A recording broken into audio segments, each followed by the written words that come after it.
Welcome to Ready, Set, Real Estate, where we will help empower and educate you on many different aspects of real estate, finance, and investing. Each week, we will expand your knowledge and uncover hidden truths. We will break down real-world scenarios and study actual how-to strategies. Anyone can buy real estate, but together we'll ensure you make smart real estate investment decisions. Now, here's your host, award-winning author, international speaker, and real estate educator, Lisa Gillett. Welcome to Ready, Set, Real Estate, where we will help. That's again me hitting the remix on things. Oh my goodness, I'm hitting the button because I'm messing with the people on Instagram. Shout out Bruce Mena is in the building on IG. Bruce Mena Realtor. Go follow Bruce Mena. Again, we're having fun with being able to do live stream both on our regular platforms, so Facebook, LinkedIn, what is it, X now, and IG. I just love this. Mr. Tex is in the building as well. Shout out to every one of you who are connecting with us on this powerful, beautiful Wednesday morning. I have been like in the trenches, I've been down here. And so I pull my head up and I'm like, all right, it's a show day. Let's see what's happening. Let's see, what did we miss? We didn't miss much. In fact, I wanted to bring a conversation with you that was inspired by, I had a program. So I had a program that Mrs. Gotti's in the building as well. Thank you for joining and tuning in. We'll be talking about single family residence versus townhomes. If you have some experience in this, if you're going through this right now, I'd love to hear your feedback and comments. So make sure you drop a chat. Let us know that you're here on the live and direct. 1 lets me know you're here. 2 lets me know you shared it. And so we can continue the conversation. So today's conversation, don't you love how I just get right into the show? I'll have a commercial in here for you in a second. But I was inspired by I've been working with one of the young gals that I've been a jegna. Some of you know the term more as a mentor for, and she's out looking, she's out of state. Ebony's in the building. Hey, Ebony. And so she's shopping. I mean, I've been working with her since she was doing graduate work. She was in grad school. She finished grad school, took me up on the offer and said, I'd love to work with you. And so we had quarterly calls to keep real estate in the forefront because, again, would you agree that real estate is a mindset? Please put that in the hashtag down below. Hashtag mindset for me. Real estate is a mindset. Especially if you're, whatever it is, it's getting your credit right, saving for your money, having to pay things off, getting your job right, building your business, making sure your P&Ls are right, profit and loss statement. Because again, ultimately, unless you're purchasing cash, you are likely going to be borrowing somebody's money. Even if it's friends, you say, hey, can I borrow some money? Can we go in on this? Can we do a syndicate, right? So the story is I've been working with her and she's in this process. And so she came to me and she said, I've narrowed down 20 homes to 2. I'm choosing between single family home, townhome. And so I had this conversation with her and I realized we have not delved into this comparison, even though some of my real estate associates and colleagues would agree. It comes up often as we deal with first-time buyers, right? First-time buyers. The saying goes, it used to be as a first-time buyer, you'd get into a condo, townhome, then move up to a single family. But if you're in California, it's more like you're going to start with the manufactured home, mobile home, then condo, then townhome, then single family. So if you can kick right off into a single family, just know you're blessed. Okay, so nod your head and say, yes, blessed. If you're able to kick off with a single family home, say you're blessed. We are in 2024, things are a lot more different now. So it's a bit different. All right, so let's jump into this. We're talking about mindset here. And of course, I'm going to do classroom style, presentation style. So I've got a little slideshow, got some notes for you. Before I do that, I do want to say that we are still doing our quarterly goals. So make sure, let's talk about that for a second. I kind of started, but I was so excited because I'm testing the Instagram live stream and I'm like, woohoo! It works. It works. I see you on IG. So I'm excited. Real estate goals 2024. Are you writing those goals down? I started and I said saving, down payment, getting your credit right. So I've been doing a little thing here testing with my son. He's 12.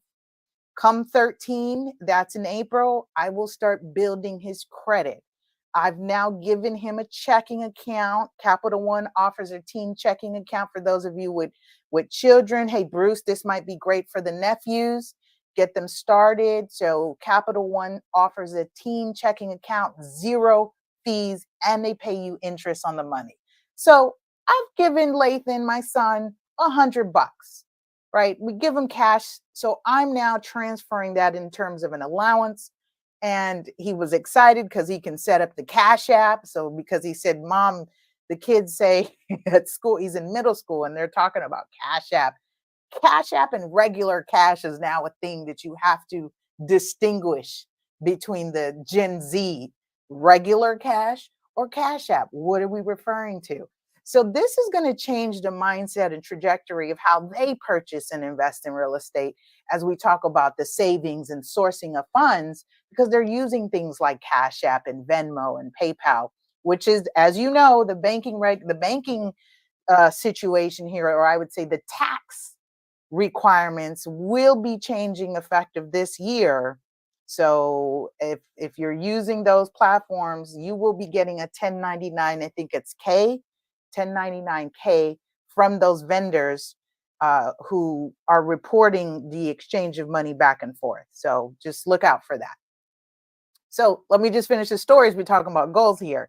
So he's 12 going on 13, and I just got his debit card for him. He had a separate account that we've been funding, but this one I'll give him access to. And OMG, let me do this real quick.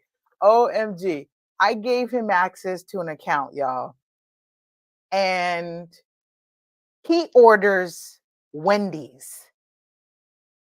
He says, I text him, I'm like, because I'm getting pinged that he orders something from Amazon. He's making orders, and I'm like, see, this is what happens. So better he gets it out the system now and learn these habits of spending and saving and investing, because I could only imagine if I waited until he was 18 and said, hey, here's some money you have access to, right? Because his account, once he turned 18, I can turn over the account to him.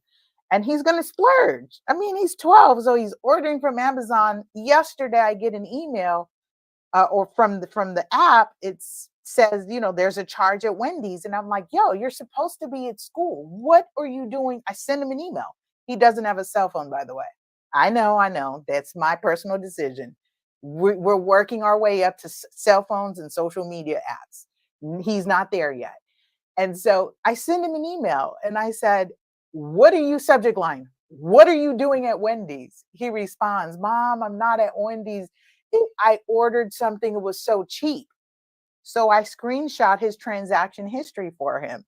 And he realizes cheap, he thought it was $3. And he said, why'd they charge me $11? I said, yeah, probably delivery, your taxes, and whatever other fees. And so we number one, definitely got on his case about ordering food. Like, don't do that. You're at school. Don't compromise the safety of other people by having, someone coming into the school. So more important, right? Don't do that. And then secondly, he was like, yeah, I'm not ordering from Uber Eats again. So his first lesson learned about paying. Well, we've always discussed about paying for convenience. If you don't want to cook at home and you go out to eat, the meal will be more costly. Why? Because you're paying for convenience. Someone else is preparing it for you. So we've always had that discussion. He's now seeing that translate in his bank account. And he's like, yeah, I'm not going to do that again.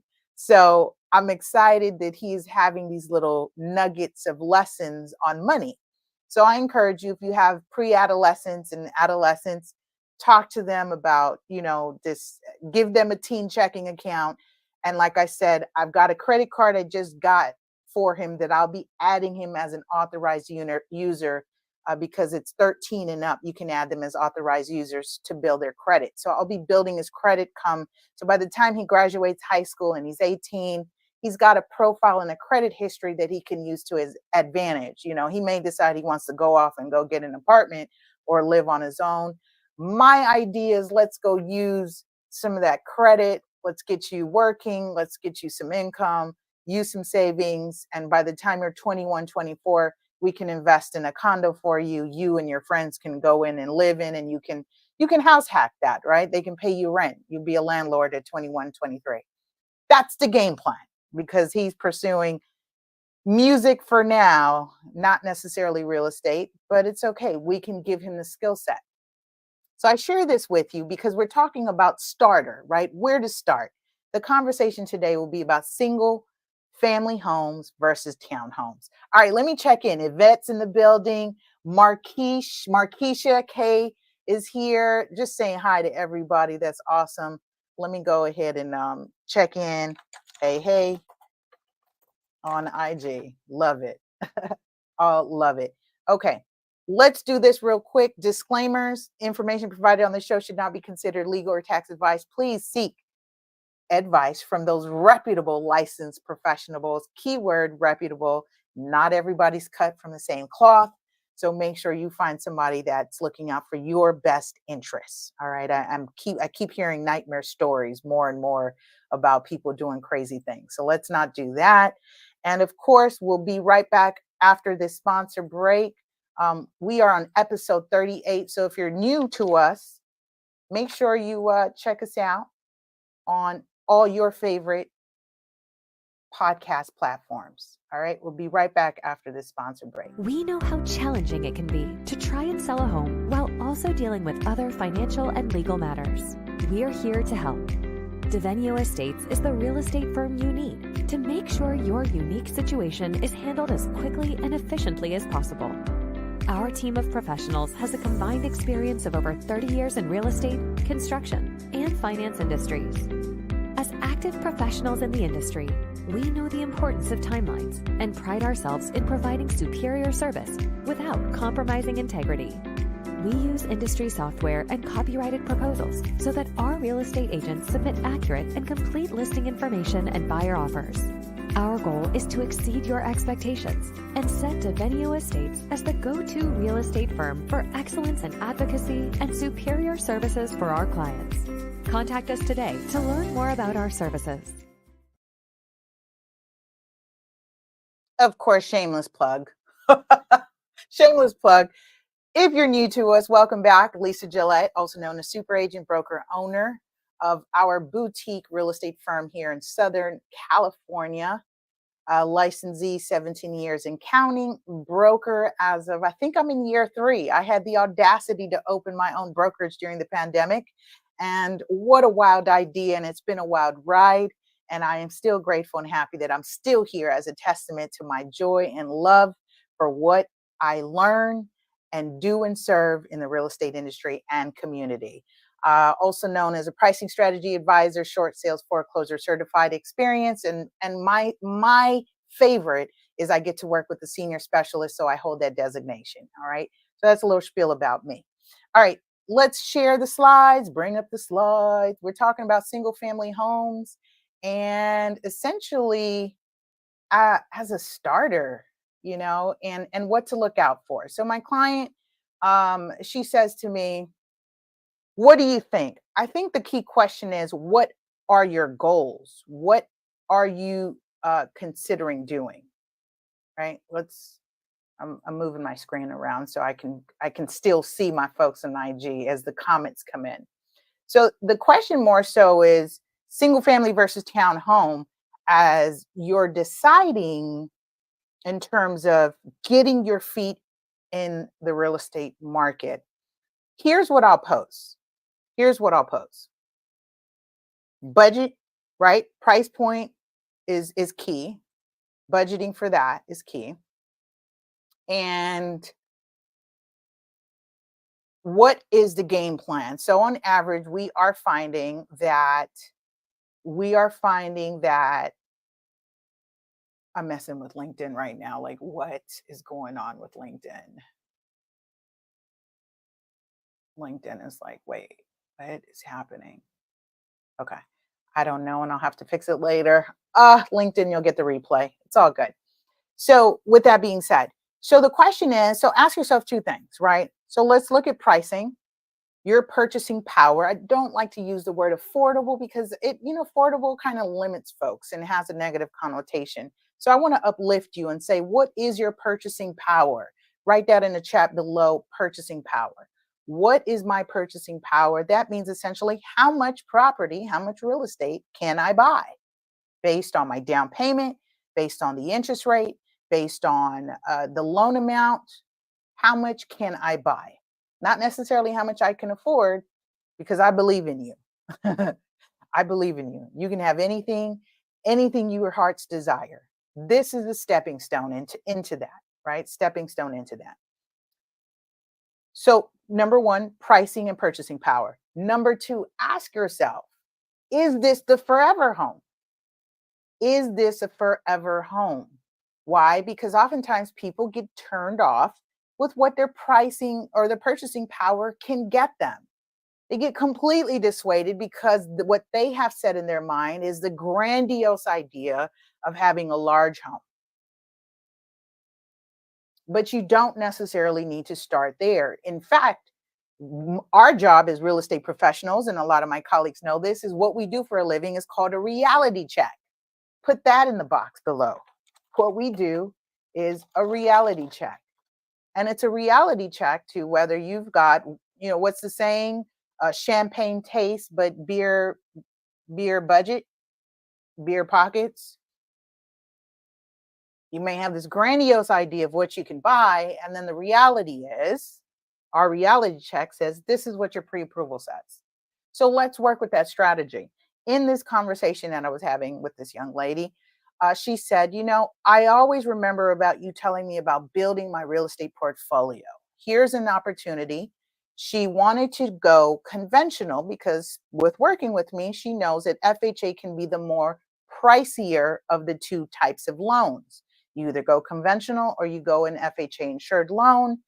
And FHA is going to be a lot more forgiving, people. This is why people with student loan debts or saddled with so much debt are able to still buy real estate even though they have debt.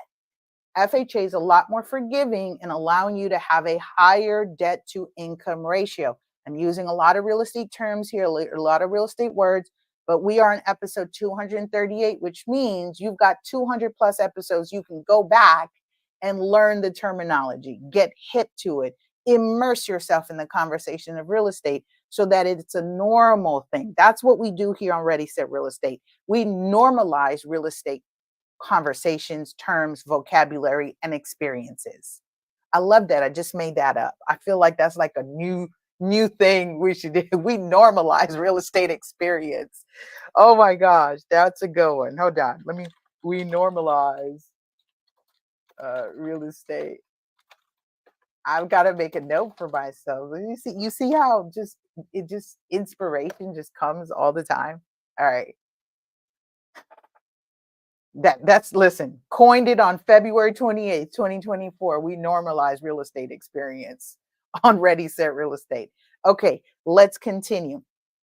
So my focal point on comparison will be price, privacy and independence, maintenance, and outdoor and space as it relates to single family homes and townhomes. So price, single family homes tend to be priced higher. Of course, this is subject and relative to location, city, state. Where are you in this wonderful world we called our Earth? I used to say Earth, right? Earth. Expect to find townhomes to be more affordable, right? I said I wasn't really liking that term, but for a lack of better word, we're talking about purchasing power and affordability. getting your foot in the door might be the townhome. With that, that means you want to consider something called an HOA, homeowners association. So depending on whether your single family home is in a planned unit development, it can be subject to homeowners association dues. Part of that conversation with her, she was comparing this home, single family, with the townhome. I asked her to compare, right? What do you get with the HOA? What does the HOA fees cover? She liked the idea of the HOA because it was priced lower.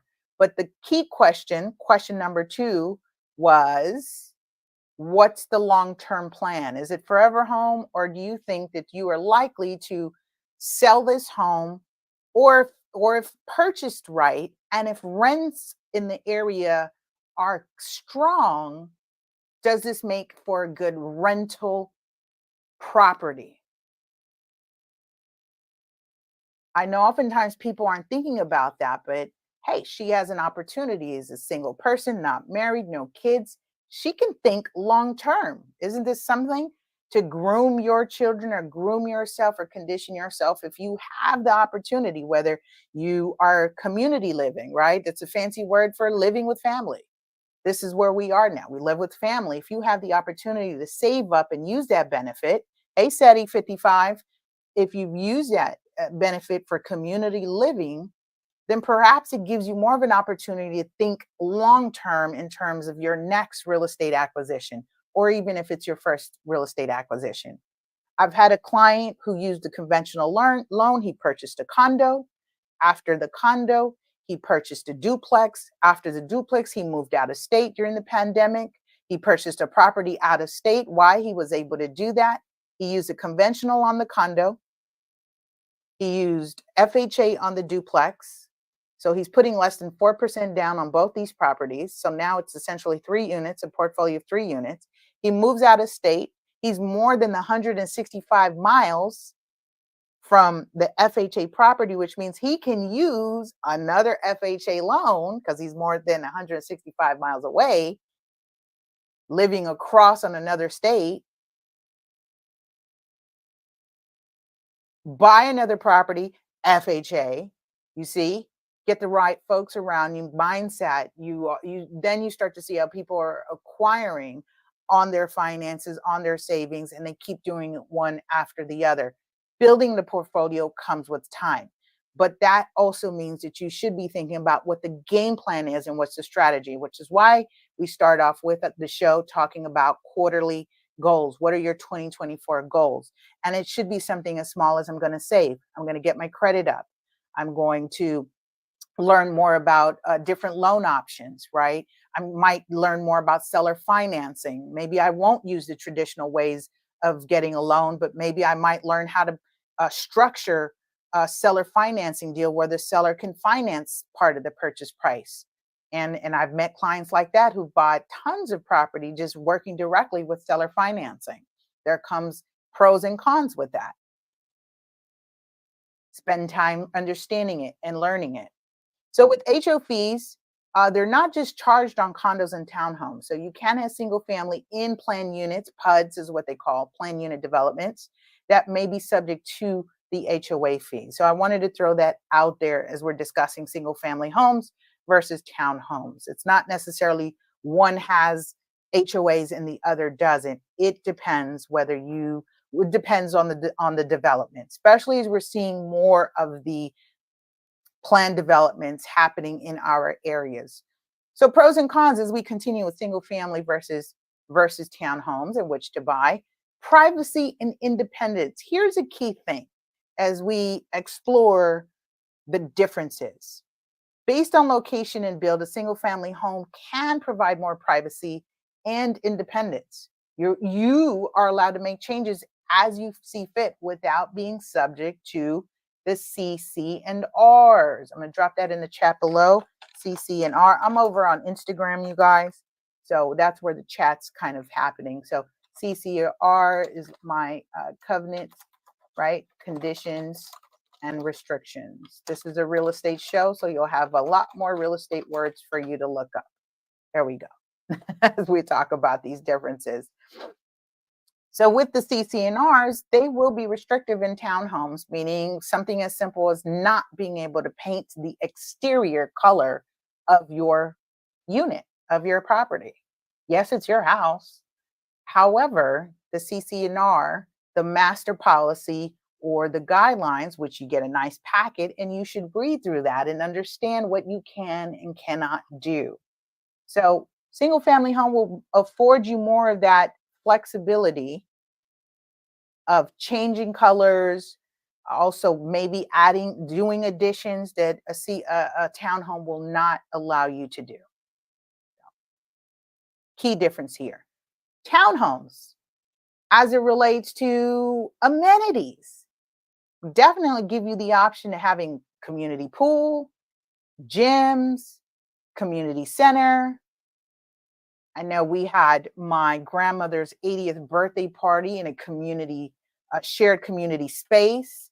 So instead of having to go find a private hall to rent, one of our family members had access to using her community space, pay the insurance fee, schedule the time, book the room, and we were able to host her 80th surprise birthday party in the community space. So you can be in a planned unit development or townhome that gives you that access and option. One thing or a couple things to consider is this thing called noise nuisance by your neighbors. Have a community pool. Hey, Curtis Monroe, great having you on. We're talking about single family homes versus townhomes. So one of the things with community pools, depending where you're located, you have the excitement happening in the summer, folks making noise. So something to think about. It could be something that bothers you, or maybe not. Depends on the temperament of the person, but something you should keep in mind of when you're dealing or talking about having amenities within within the townhome's grounds. Outdoor space. Outdoor space is one of those things that single family homes tend to give you more flexibility, right? With the single family home, you may have more or less, depending where you are. I know you guys have been making funny. I tell you, the internet always wins. And the internet is made fun of, price per square foot in LA and California and what you get in terms of the price point. And sometimes we may or may not have a backyard. But I still want to talk about it here because it's still going to be prime real estate. Mark my words, I've been saying this for those of you who've been converting your garages to granny flats, guest units, mother-in-law units, accessory dwelling units, or what they're called. And so you're losing this backyard space, outdoor living experience. And those of you who still have it, you are going to have prime real estate within the next 7 to 10 years. I promise you. Why? Because every block, every house that I see that I go down now is using the backyard and they're converting it into an ADU, which means they are essentially changing the makeup of that property to 2 units. You no longer will have the privacy of just being you. We talked about single family homes giving you the option of privacy and independent. But now we're going to go through a phase where folks are not necessarily going to desire to live around or be so close to people. And they'll be looking for a single family home that gives them the peace of mind of outdoor living. I can, grow my garden. My dog can run in the backyard or have backyard space, or my children can play, or I can, do some outdoor activities. We learned the importance of that during the pandemic when everyone was cooped up. Everyone set out to buy property that they could expand their reach, right, beyond those 4 walls that they had been confined to.